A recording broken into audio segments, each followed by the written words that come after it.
ఒక్కసారి కొమ్మూరి గోల్డ్ కి కాల్ చేయండి. తాకట్లో ఉన్న మీ బంగారాన్ని విడిపించి మార్కెట్ ప్రైస్ కి వాళ్ళు కొనుక్కుని మిగతా డబ్బులు మీకు ఇచ్చేస్తారు. Hi hello welcome to our channel. నేను మీ చార్మి. తెలంగాణ రాష్ట్ర వ్యాప్తంగా అదేవిధంగా 2 తెలుగు రాష్ట్రాలలో రోజు ఏదో ఒక ఘటన జరుగుతూనే ఉంది. భర్త భార్యను చంపడం, భార్య భర్తను చంపడం ఇలా వింటూనే వస్తున్నాం. అయితే నల్లకుంట్ల ఏరియాలో ఓ దారుణం చోటు చేసుకుంది.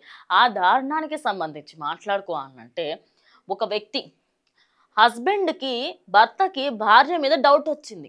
ఏమని? ఇది ఏదో పక్కా అక్రమ సంబంధం పెట్టుకుని ఉంటుంది అని చెప్పేసి. అదే కాకుండా ఇప్పుడు ఆ వ్యక్తికి సంబంధించి అసలు ఉందా లేదా అనే క్లారిటీ కూడా లేకుండా ఆ అమ్మాయిని ఇంటికి వచ్చిన తర్వాత మంటల్లో కాల్చివేశాడు. అయినా ఎందుకు ఇలా చేశాడు ఏంటి కంప్లీట్ స్టోరీలోకి వెళ్దాం. అయితే భర్తకి అదేవిధంగా భార్యకి ముందు నుంచి కూడా ఎన్నో గొడవలు. వీళ్ళకి ఎన్నో సంవత్సరాల కిందట పెళ్ళాయి. 2 పిల్లలు కూడా ఉన్నారు. అయితే పిల్లలకి సంబంధించి భవిష్యత్తు గురించి కూడా ఆలోచించకుండా ప్రతిరోజు గొడవ పడుతూ ఉండేవారు. అయితే ఈ గొడవలకి సంబంధించి దీనికంటే ముందు అంటే చంపే కంటే ముందు కూడా ఆవిడ వాళ్ళ తల్లిగారింటికి వెళ్ళిపోయింది. వీడితో నేను ఇంకా భరించని నేను విడాకులు తీసుకుంటానని కూడా చెప్పిందంట. కానీ ఒకరోజు వాళ్ళ తల్లిగారింటికి వచ్చి నేను జాగ్రత్తగా చూసుకుంటాను, మళ్ళీ నీకు నాకు ఎలాంటి గొడవ రాకుండా చూసుకుంటానని కూడా చెప్పారు. నిన్ను అస్సలకే అనుమాన పడును, అసలు నిన్ను రానిలా చూసుకుంటాను అని చెప్పేసి మాటలు చెప్పి మళ్ళీ తన ఇంటికి తీసుకొచ్చుకున్నాడు. తీసుకొచ్చుకున్న తర్వాత మళ్ళీ అదే తీరు, కుక్కతోక వంకర అన్నట్టు ఆ మనిషి బుద్ధి కూడా అంతే వంకర ఉంది. రోజు రోజు టార్చర్ పెరుగుతూ పోతుంది. ఒకరోజు ఆవిడ ఇంట్లో ఉన్నప్పుడు ఆయన పెట్రోల్ తీసుకొచ్చి ఇంట్లోనే కన్న కూతురు ముందు పిల్లల ముందు చంపేయడం జరిగింది.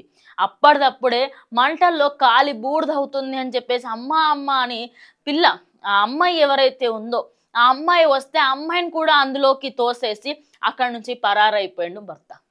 ఈ ఘటన విన్న తర్వాత ఒళ్ళు గగురు పురిచే విధంగా ఉంది కదా. అనుమానంతోని అటు భార్యని అదేవిధంగా పిల్లల్ని మంటల్లోకి తోసిన వ్యక్తి ఈయన ఇప్పటికీ ఆయన గురించి ఇన్వెస్టిగేషన్ స్టార్ట్ చేయడం జరిగింది.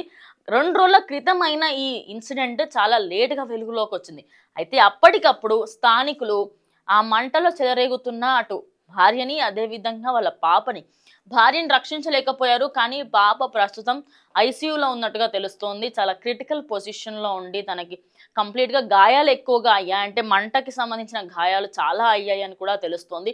మరి అక్కడ ప్రాంతానికి సంబంధించిన వాళ్ళు తొందరగా రియాక్ట్ అవ్వడంతో తల్లి బ్రతకకపోయినప్పటికీ పాప అయితే బతికింది. కానీ దాని తర్వాత చూసుకుంటే అక్కడ ఉన్న పిల్లాడు ఇలా జరిగింది ఇంత అయింది అని చెప్పేసి ఈ స్టోరీ అంతా బయటకు రావడంతో ఆ వ్యక్తికి సంబంధించి గత 2 రోజులుగా ఆ నల్లకుంట్ల ఏరియాలోని పోలీసులు అందరూ కూడా గాలించగా ఆ వ్యక్తి దొరకడం జరిగింది. ప్రజెంట్ అయితే ఆయనని జైల్లో ఉంచారు.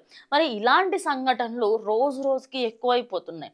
అసలు జనాలు బయటకి రావాలి అంటే భయపడుతున్నారు, పెళ్లి చేసుకోవాలంటే భయపడుతున్నారు. అసలు అక్రమ సంబంధాలు అనే డౌట్తోనే చంపారు చూడండి. చాలా మంది ఇప్పుడు డౌట్లతో చంపడం ఏంటి, మీకు ఎలాంటి క్లారిటీ లేదు అన్నప్పుడు మీకు సంబంధించి విడాకులు తీసుకోవచ్చు కదా అంటున్నారు. మరి ఈ ఇన్సిడెంట్ పైన నల్లకుంటలో జరిగిన ఈ ఇన్సిడెంట్ పైన మీరేమనుకుంటున్నారు ఖచ్చితంగా కమెంట్ చేయండి. ఇది ఇవాళ వీడియో. ఇంకో వీడియోతో మళ్ళీ కలుస్తాం.